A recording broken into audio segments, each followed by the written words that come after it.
Support for this podcast comes from Bradford White. Bradford White is a full-line manufacturer of residential and commercial water heaters and boilers.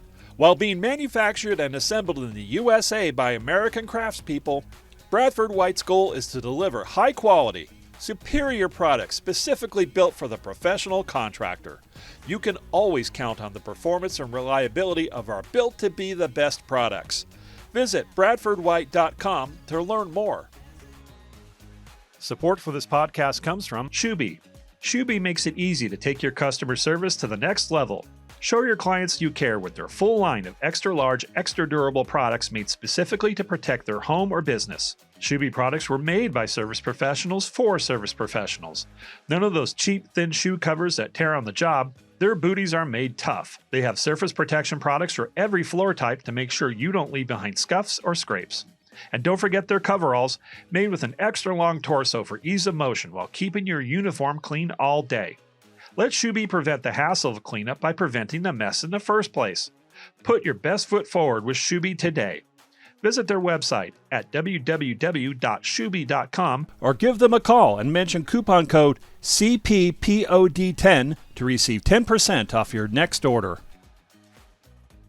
Welcome to Successful Contractor, powered by CertainPath, formerly Success Group International, a show for residential contractors about residential contractors. We chronicle business journeys, share insights, and celebrate successes in this wonderful industry. I'm your host, Bob Houchin. As a reminder, all episodes of The Successful Contractor are available on YouTube as well as your podcast player of choice. And for more information on how CertainPath can put your contracting company on a certain path to success, visit our new website, www.mycertainpath.com, or give us a call at 866-299-8505. I'm excited to bring to you an interview I did recently with Cindy Sheridan, COO of the PHCC Educational Foundation, and Carl Pinto, Senior Director of Marketing Communications for Bradford White, a longtime CertainPath partner. We're talking about a subject that affects everyone watching or listening, and that's recruiting, training, and retaining the new generation of technicians. Cindy and Carl offer some eye-opening, informative insight that I know you'll be glad to know.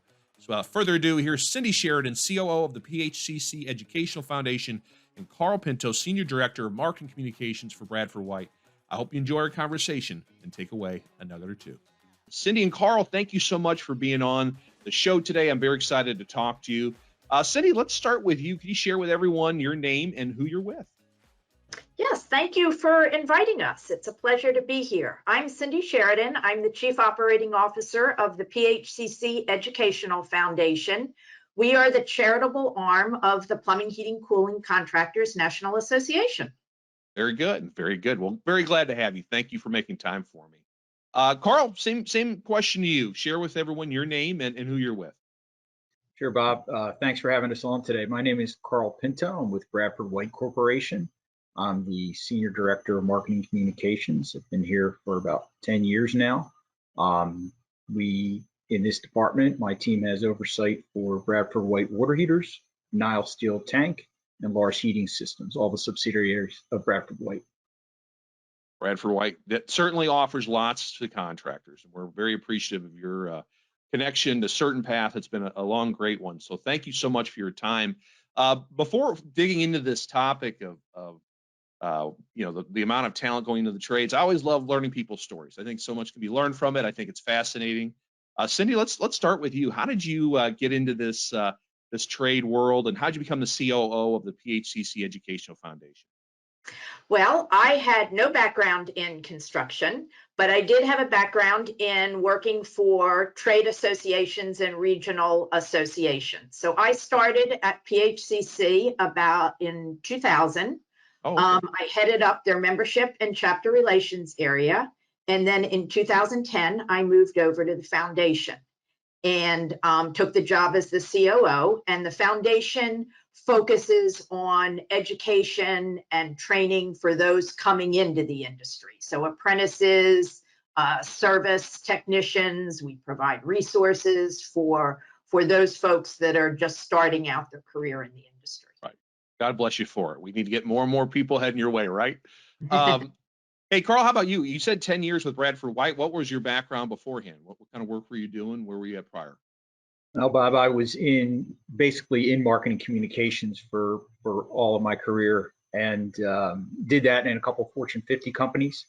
Yeah. And I was fortunate enough early on in my career to get to know one of the prior presidents and CEOs of Bradford White, Nick Giuffre. And Nick and I became friends and kept abreast of one another's careers as he grew in his and I grew in mine. And then there came a time when he reached out to me and said, hey, we'd be interested in having your level of experience come to Bradford White as we grow and become a bigger company, and we'd like you to join our team. And so I did, and I've never looked back. It's been wonderful. That's great. Yeah, I was a noob to the trades as well about 20 years ago. I didn't know anything about it, and I'll tell you, it's just a wonderful industry filled with some incredible people. So I definitely think we're all very fortunate in the people we get to serve and work with. So again, thank you. Glad you're here, and I'm excited to dig in this topic. Again, as you well know, my listeners and viewers are primarily residential service and replacement contractors and business owners. Okay. And they certainly know the struggle of hiring and finding talent today. Cindy, I'd be interested in what information you have. How bad is the situation? Do you guys have any research that you can share in terms of what the numbers are of people heading into our industry? Absolutely. In our most recent issue of Competitive Edge, which is a report that's developed by our Business Intelligence Department and sponsored by Bradford White, thank you, Carl, they recently cited some statistics from the Bureau of Labor Statistics. And they said between now and 2030, we're going to be plumbing and HVAC will grow about 5% a year, and that translates into about 51,000 new jobs. Some of those are obviously to replace the aging workforce and those leaving. And then, of course, just as the industry grows a little bit, we need to keep bringing new people in. Right. So, yeah, it's bad. Yeah, it's growing. And I was going to say, do we know what kind of a lack of talent is there currently right now? So we're going to have, you're saying, so the 51,000 includes the people leaving plus just the trade growing in general. That's what that number totally encompasses. Right. Okay, Very good. How did this happen? Are we, is it just we've been brainwashed as a society the last couple of generations that we have to go to college in order to have a great living, or what do you think? Well, I certainly think that was one of the issues. We did feel that we did tell everyone that they had to go to college, needed a 4-year degree to be successful. As I said, we've got an aging workforce, and then just school districts in general, decided to start eliminating, we used to call it shop class, but all the career and technical education courses and things. But I think the good news is that conversation's changing.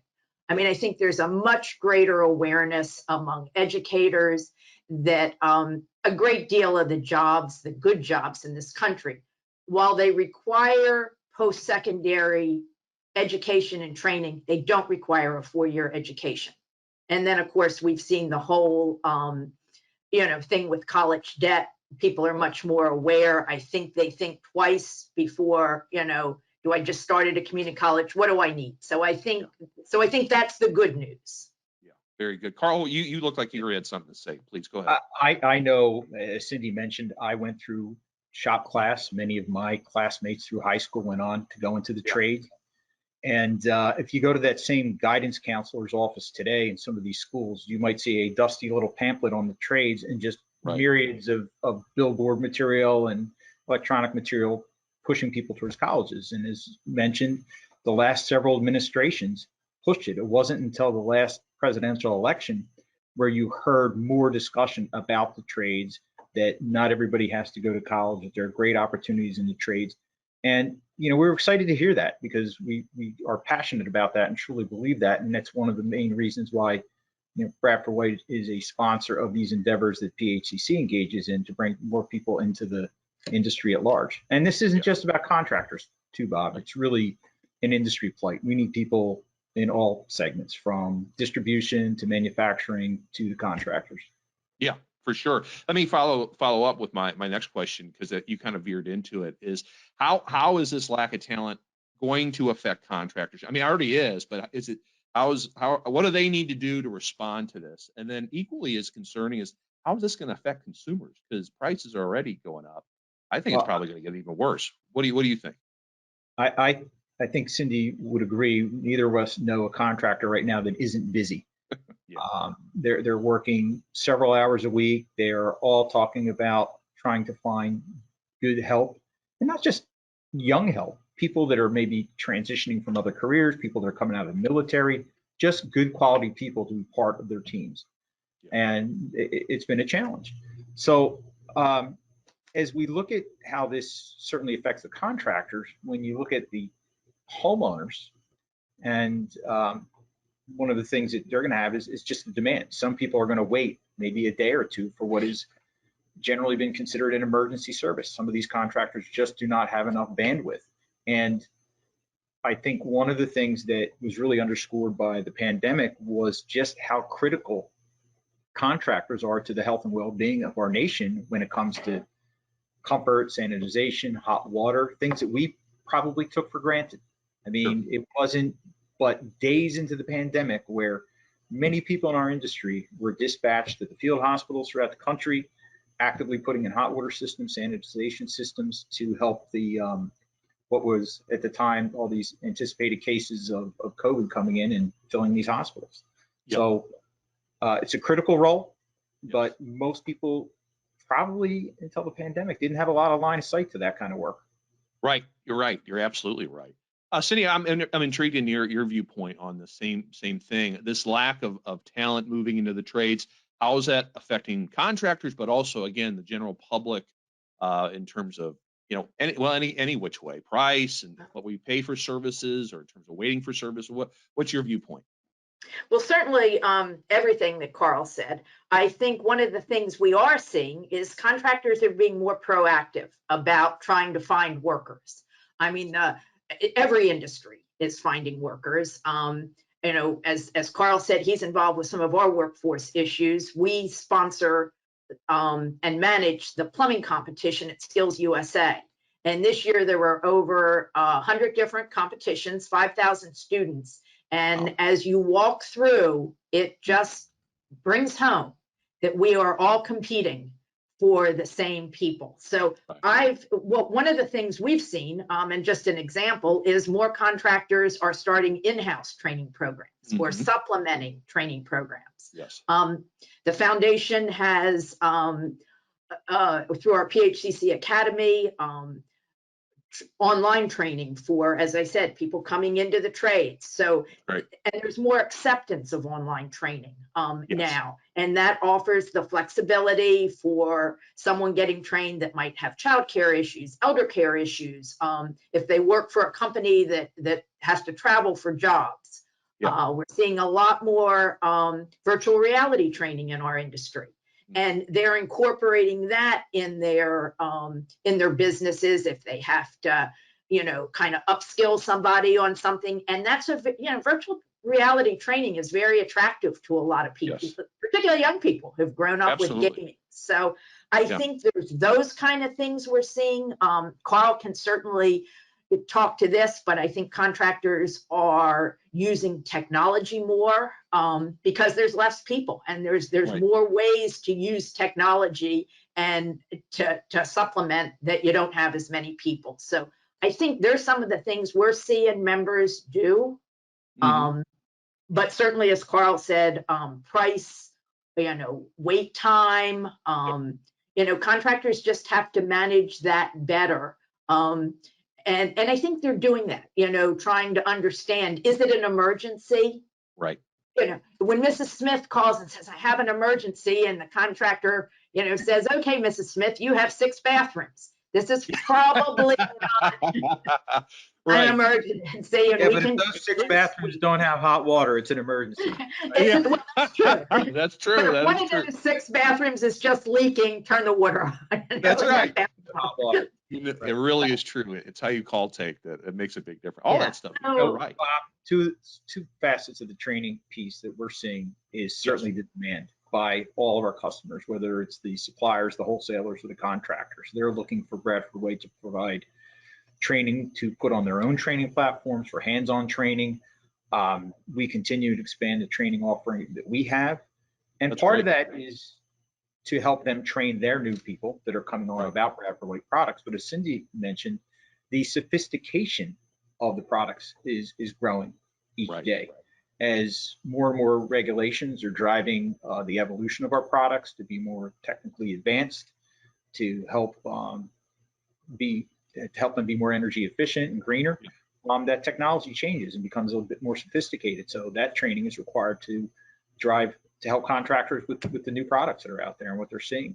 Some of these things, particularly heat pump water heaters that are coming out now and growing and being largely driven by legislation at this point. They're much more complex than a standard gas or electric water heater installation.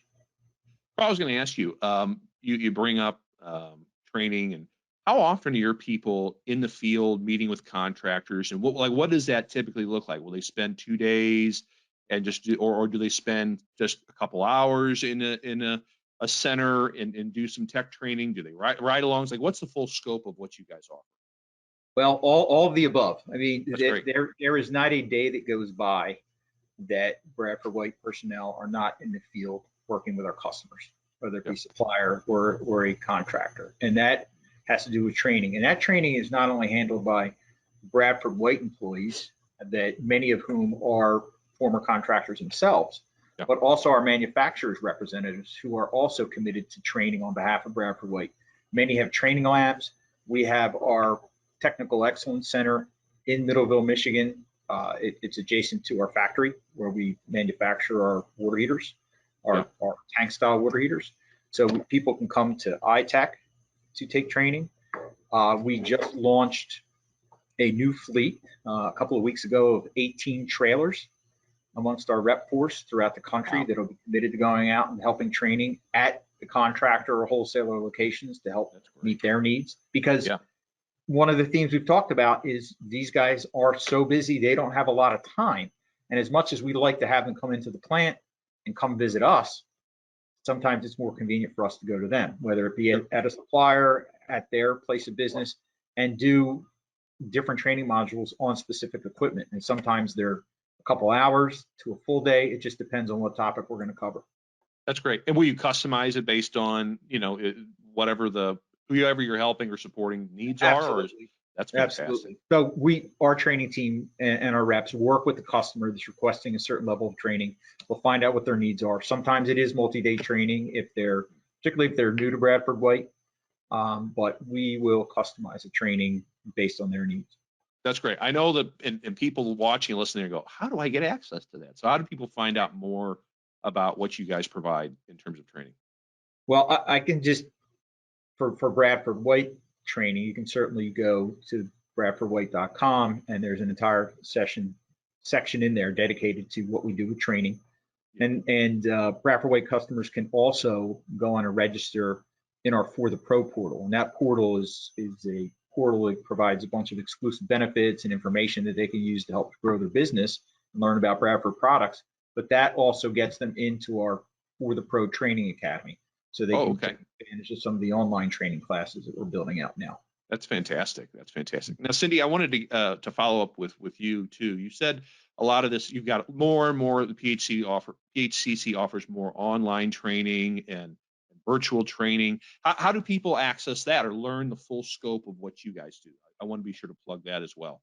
Sure. So it's for the training that we do on behalf of PHCC is people can just visit our website. It's PHCC Educational Foundation, or go through the phccweb.org and pull down the foundation. And then under education and training, they can learn about what we offer in terms of a career path for students. And it starts with our workforce readiness course, which is free. That's for people that just want to learn more about the industry. Do I want to come into this? In plumbing and HVAC, moves on to a pre-apprentice course, $29, very easy for contractors to see, is this person going to make it? We've got the service training, and then we've got the required technical education for someone that's in a registered DOL apprentice program, and that's approved in about 33 states. So it's very easy. It's all in our LMS, and then we partner with our PHCC chapters. So if a contractor involved with our PHCC chapter. Many of the chapters handle that piece. They do the registration, work with the contractors, and all that kind of stuff. That's Cindy, fantastic. I'm glad you mentioned that too, because I'll let Bob know that Bradford White will actually go to the state chapters or the regional, the different PHCC chapters throughout the country when they have different training meetings, and we'll participate in some of those. And some of those different locations have their own training centers, in which we'll also conduct Bradford White training. Right. So we'll do whatever we have to do to bring the training to the field that's most convenient for our contractor customers. That's fantastic. That's good stuff. Thanks, guys. Very good. Just kind of continuing the line of questioning, a little bit of change is, Carl, we talked about how all this is affecting homeowners, and this is affecting the public at large. How is this shortage affecting manufacturers and distributors and all that? How do you guys see this altering everything? Well, I think just similar to the unknown opportunities there are for contractors, I think the opportunities in this industry are just unknown altogether. And not only do we need people who are coming in to the trade side of things, and as Cindy indicated, the level of education needed for that will vary depending on what level they're aspiring to be, a business owner and what have you. But manufacturing suppliers, organizations like PHCC, we need people with all types of backgrounds. We need engineers. We need people that want to be part of the manufacturing team. We need welders. We need marketing people. And this is a fantastic industry that I just think that is really hidden from the public at large, because most people's view into it is maybe that plumbing or HVAC contractor that shows up at their door, but they don't know that that contractor went to a supplier to get their equipment. And they don't know that that supplier was working with a manufacturer's representative who helped them decide what equipment was best for them to use. And then they don't see that there was a manufacturer, and in Bradford White's case, a manufacturer is employing thousands of people in the United States in its own factories. They don't see that facet of it either. They just have that one window into it. So we're working on different things and launched an initiative this year to try to address that and bring more attention to the industry at large and the opportunities in it. Support for this podcast comes from Minuteman Press to Pair. Minuteman Press to Pair is a complete marketing service provider offering professional design and direct mail services. We have an extensive knowledge and experience in the residential service industry, as Minuteman Press to Pair has been helping CertainPath members with price guides, inspection forms, club materials, postcards, and more since 2001. Minuteman Press to Pair is the only Minuteman location affiliated with the CertainPath Preferred Partner Network, providing you with member rebates and discounts. Contact Denise today for more information at 877-203-4769.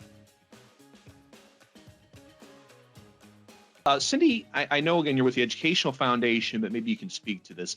What is the organization PHCC doing to try and attract more talent? I mean, is there some ongoing things or campaigns you guys are running to attract awareness, or what are you guys up to? So we have at the national level, we have sort of the generic resources. We've got flyers that contractors can use, information that they can take to career days, best practices for career days, sample PowerPoints. We have a website that has career information on. But I think where the rubber really hits the road is with our state and local chapters. They, those chapter execs, those chapter leaders are the ones that know about the career days. They use the national resources, but they're the ones that need, that are going to the career days, that are doing those kind of things. Yeah. And so it's more of a partnership with our chapters and our contractors for them to get the word out locally. Very good. Very good. Well, are there certain chapters that or contractors individually that are doing an exceptional job in terms of finding talent? Do you guys have any insight that maybe we could share? Maybe they can learn from them? Sure, I'll start, Carl. With what we do, we've got some chapters that are doing a lot of great things. Our PHCC of Indiana has a whole campaign, Best Career for You. We've The foundation has supported our PHCC of California chapter.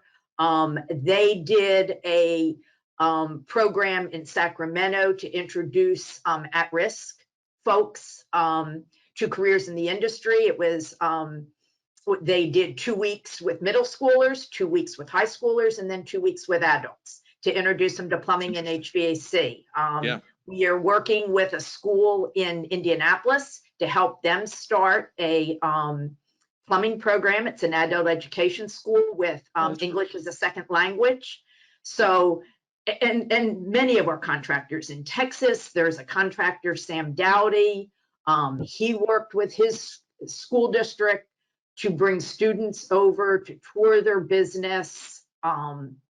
I think that's effective, particularly contractors on the contractor side that work with their local school districts. School districts have the insurance, so there's less liability. And not only bringing the students in to tour the businesses, to have them do like summer jobs, intern type ships, ride-on type things. We've got a ride and decide program. But additionally, bringing in, some of the contractors are bringing in teachers. We talk about this industry is so different today than what many teachers or counselors might think about. This is not your grandfather's plumbing business. No. When they see the material and the technology. So there's things like that I think we're doing. Contractors that get involved with their local schools, serve on advisory boards, teach, help bridge, that school getting the newest equipment. Nobody wants their children to go to a program where the equipment's old. Right. And a lot of those kind of things, I think, are being successful for contractors and our chapters. That's great. That's great. Carl, go ahead. You look at some share. Well, all of the things that Cindy talked about are fantastic. I'm always just really pleased to hear about these efforts by PHCC members to drive more people towards the trades. But there's something else that PHCC is doing, and we partner with them on this as well. And this is bringing this general need of getting people into the trades and the industry at large to our government officials. And that's an important facet of it too. We don't often talk about that we have to continue to do. We have had the opportunity over the last few years to speak with various members of different administrations who have asked us, what can we do to help you? Because they're starting to put through different infrastructure projects and things like that. They recognize that the United States infrastructure is deteriorating. And who's going to take care of all this? The people in our industry. So they have a stake in this too. And we have said to them, you need to help drive people towards this industry, help them understand the value of the trades to this country. And we're not asking you to run anti-college programs and get away from, there are people who certainly pursue that path as well. But I always say there's two paths. There's two trails to take. You can go to college or you can go here, and they're both as good as the other. You can be successful no matter which way you go if you've got the drive and desire to do so. And so that's where we're really looking for some help from our leaders to go out there and say, hey, this is a great industry. Go take a look. There are many paths to success. And we've gotten some pretty good responses from that so far. And that's something that we'll continue to do year after year. Yeah, sorry, I didn't mean to cut you off. But you mentioned you got a great response. I am very much intrigued with this. I mean, do either one of you know, and I mean, Cindy, you're in the DC area. Is there much going on in terms of legislation being worked on, or anything in Congress to try and stimulate either additional funds to reopen those shop classes, right, or to create more alternatives to high school for young people?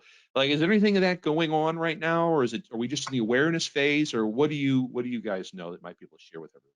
Well, this is PHCC obviously works more on this than we do at the foundation level, but there's increased Carl Perkins funds that was passed, and that's funding that states get to improve career and technical education programs at the secondary and post-secondary level.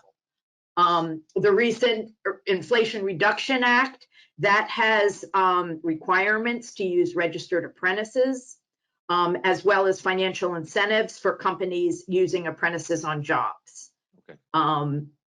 their movement to reauthorize the National Apprenticeship Act. We do know that a lot of the funding through the Department of Labor Office of Apprenticeship grants are going to states. So there's definitely money out there. There's another act, WIOA, which is the Workforce Incentive and Opportunities Act.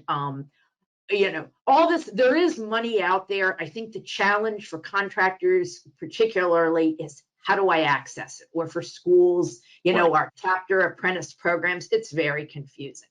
We encourage contractors to work through their local workforce boards because they can help them. They understand the funding. They can help match job seekers with employers. And a lot of that money that's coming in is for training or retraining. So they will do that for free. But there's absolutely, I think we're past the awareness stage. There is definitely money out there. It's the challenge of, how do I access it? What does all this mean for me or my school? Right. Let me quickly follow up, Cindy, before Carl. I don't know if you wanted to jump in or not. You said registered apprentices. There's there's funding to pay apprentices that are registered. That if you take on apprentices, do you know the details on that? I know there's a whole list of things going on, and this is all relatively new. But do you have any details? Well, through the Department of Labor, there's the Registered Apprenticeship Program. And so that someone comes in, it's an open shop, it's 4 years. Union, it's 5 years. There are a lot of requirements in terms of tracking on the job training, on the job hours, as well as the classroom training. And that's what the foundation has, the online classroom training, or our chapters provide those types of classes. Apprentices get a bump every year in salary based on, you know, I've completed year 1 and year 2. And then there are a lot of apprentice money out there. But again, hard to see, you know, you'd work with your, you know, not, some companies are registered, you know, or have a registered program, or they work through a trade school or community college or PHCC chapter, or, you know, an ABC chapter, one of those that's offering a registered apprentice program. Yeah, the reason why I asked is I know you mentioned earlier, and it is very much what's going on with. I mean, we've got almost 1,100 contractors, and a significant portion of them are doing their own internal training. I mean, they've just taken it because it's such they're growing so quickly, and the, you know, again, the supply of talent is not there. They go, well, I got to figure it out. So I wanted them to hear that are watching and listening. So, you know, maybe there's some funding they can take advantage of if they go through these additional steps. So I'm glad. Thank you for shining the additional light on that. Carl, go ahead. One more thing. I'm sorry. Yes. I think there was in New Jersey recently a program, you know, contractors got $5,000 back, you know, if they had someone in a registered program. So a lot of that is state-based, though. Okay. So, but bottom line, do your internet research, maybe make some phone calls. Sorry, I didn't mean to interrupt you, Carl. No, you're not interrupting at all. Go ahead. Go ahead, Carl. I'm sorry. What were you going to say? Oh, no, you had a follow-up question for me, Bob? No, I thought you just were going to have had some comment on terms of what you're seeing in terms of any legislation changes or you know, any things you're seeing on a state level in terms of what contractors can do to attract talent and you know, maybe use the government as an assistance. Well, certainly we have line of sight to what Cindy had mentioned, and where we can, we're lending our voice to those various regulations and advocating for them, because we're a contractor only company. We manufacture our products for installation by professionals, and so it's very important to us to make sure that we continue to have that customer base, because it's something that we feel very strongly about. Putting in, you know, are there people that are handy out there that might be able to put in certain equipment? Sure, we know who they are and so forth, but you know, I wouldn't want to know that the average person is trying to size up a system and install an electric water heater or a gas water heater. I mean, there's certainly a lot of things. Those are the ones you see on the news. Yeah, exactly right. And it's not just about the installation of it, but the specification of it. The plumbing contractor is trained to understand the system as a whole, not just taking out one thing and putting in another. People's needs change over the years. We see people all the time saying, I put out that say, I bought the same thing I had, but they forgot to mention that they added 3 bedrooms and 2 bathrooms and things like that. So, there's a lot of value that the contractor brings to the consumer in terms of these installs, and that's why we are committed to that course of distribution and installation. Seeing that this has been a big issue for getting contractors, for the industry at large. Last year, I just want to mention we had launched an initiative, actually was early this year, called Industry Forward. And Industry Forward was really focused on bringing attention to the fact that we need people, as I mentioned, in all segments of our industry. We continue to support PHCC and other industry organizations in their efforts. And the thing that we decided to do was not focus on one facet of industry needs. We're telling everybody, come on, right? Come on in. If you've got talent, we're interested. We can use you. It's a great place to make a living. You can have a significant impact on people's lives.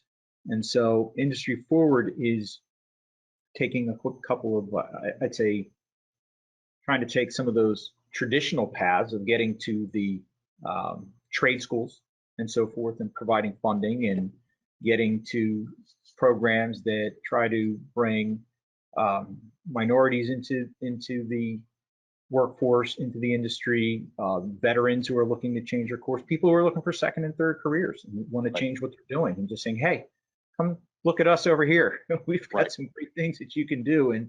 And so we've been very happy with that program right now. And if people want to learn more about that, they can visit the Bradford White website, Bradford White Corporation website, and they can go in there and read about Industry Forward and what the program is designed to do. That's fantastic. That's great. That's good stuff. I'll open this up. I don't know whoever wants to jump in, or if each of you want to share your insights. It's you work really hard to get some great technicians, right? As a contractor, and you're like, I got this great group of people, and I'm training them, and what do I do to keep them? Because there are so many people trying to hire talent away. So what are you guys seeing and working with contractors, or Cindy, maybe what are you hearing through your different groups and networks throughout the country? What do they do? What are great contractors doing to keep their strong talent, so they're not just spinning their wheels and staying the same size? Well, that's a challenge, Yes. Bob. It's going to be more and more. Yes, so. We know that many of the workers in this industry have a transient relationship with their employers. A few more dollars, they'll go someplace else. I do think we've talked a lot today on this podcast, though, about education and training. We know that that's important to workers. And I think companies that are providing that are paying for education and training to help their employees move up in their career, that's certainly something that seems to be attractive to people and helping to retain workers. And then of course I think companies, we hear members, and you probably do too, looking at their benefits packages to target what's right for their team instead of just a one size fits all. I mean, culture, there's so many education sessions out there about culture and values. I think that's important to keep people. Employers want to be the employer of choice in their community. And I think, just like they're being proactive about training, they're being more proactive about, what's the benefit package and culture we have at our business. Yep. No, that's good stuff. Carl, go ahead. Another element of that too is certainly work-life balance that they want to have within their employment. But, all the things that Cindy mentioned, I think things you have to take away from it is that once you're in the industry, and particularly in a contracting business, you're in demand. And Cindy said they're transient. They will move for better pay, more training to a competitor. But the bottom line of that is there's very good job security. I can tell you now, and probably not in my lifetime, is there going to be a water heater or boiler that installs itself. This is not a job that you can do from home. This is a hands-on opportunity that we need very skilled technicians out there, whether it's water heaters, boilers, entire heating systems, you name it. The things that these men and women touch day in and day out that affect us, that we don't even think about and we take for granted. they have to be out there to do that, and we're going to need that for probably a long time. Yes, for sure. Yeah, no, I'm on our side, I can't believe some of our biggest contractors, they don't do nights and weekends anymore. I mean, they will not on plumbing, on HVAC, they might do it during peak season if someone is, without air. 4-day work weeks. We've got a huge contractor in the Seattle area that goes 4-day work weeks, and they get constantly, they get people coming in looking, great people. So you're right, that work-life balance, as a society, we're valuing different things. I know I started in this a long time ago, and back in the day, that prior generation, just give me as many hours as I can, right? Let me just make as much money as I can. That's right. But now it's definitely, people have changed what they want. And we as contractors, we have to change with that. So I think it's fascinating. Just in kind of wrapping up, Cindy, any final insights on this national labor shortage and what contractors can do? Do you have any advice to impart on my listeners and viewers? So a couple things just that come to mind. I think as an industry, and we've talked about this, is getting the word out about all the opportunities that this industry has if somebody's trained. And that I think is the key. Yep. But think about it. If somebody goes to work for Amazon as a truck driver, there'll probably always be an Amazon truck driver or a truck driver for somebody. But in this industry, there are just a zillion things you can do once you're trained. As Carl said, they need you in manufacturing, in distribution. You can own your own business. And I think that's a message that we as an industry need to get out. Additionally, I think we need to do a better job of making that connection between clean air and clean water. Everybody wants to work and feel like what they are doing is making an impact. And our industry does that every day. So just two thoughts that. No, that's very good.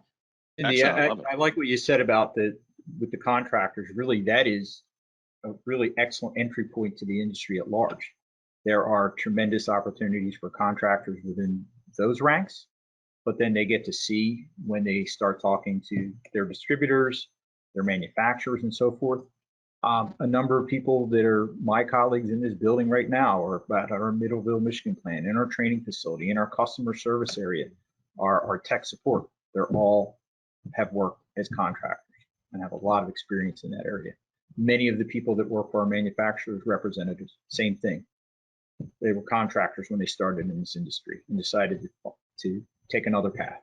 Yeah. So to those who are listening today to this podcast, who are already in the industry, thank you for being here. And if you're not in this industry and you're listening to this podcast, give us a call, talk to us. We'd love to have you and tell you more. Yeah, absolutely. That's great.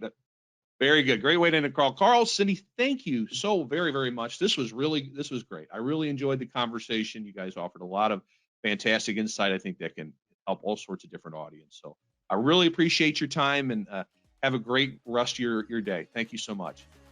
Thank you. Thank you for having us. That's Cindy Sheridan, COO of the PHCC Educational Foundation, and Carl Pinto, Senior Director of Marketing Communications for Bradford White. I hope you enjoyed today's show. If so, please like and subscribe on YouTube. If you're on your favorite podcast player of choice, please leave us a 5-star review. The 2 seconds you take to leave a review will help other success-minded contractors like you find us and hopefully get a little bit better, which elevates our entire industry. And please join me for future episodes. This has been The Successful Contractor, powered by CertainPath. Support for this podcast comes from Staples. Staples is the leading provider in office supplies, offering a vast selection of products and services. Over the last 2 years, Staples has also become one of America's largest janitorial suppliers as well. From your everyday business essentials to your office furniture, printing, facilities, and break room, Staples can do it all. Staples offers benefits to help create efficiencies in procurement and consolidate vendors to streamline internal processes. Visit www.staplesadvantage.com to learn more.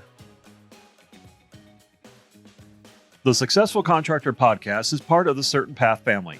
CertainPath builds successful home service businesses and has for 23 years. We do it by providing contractors with a proven path to success, professional coaching, software solutions, and a member community of over 1,000 contractors just like you. Doubling your sales with a 20% net profit and an inspiring company culture is all possible. Let us show you the way. With CertainPath, success is made certain. Visit www.mycertainpath.com for more information.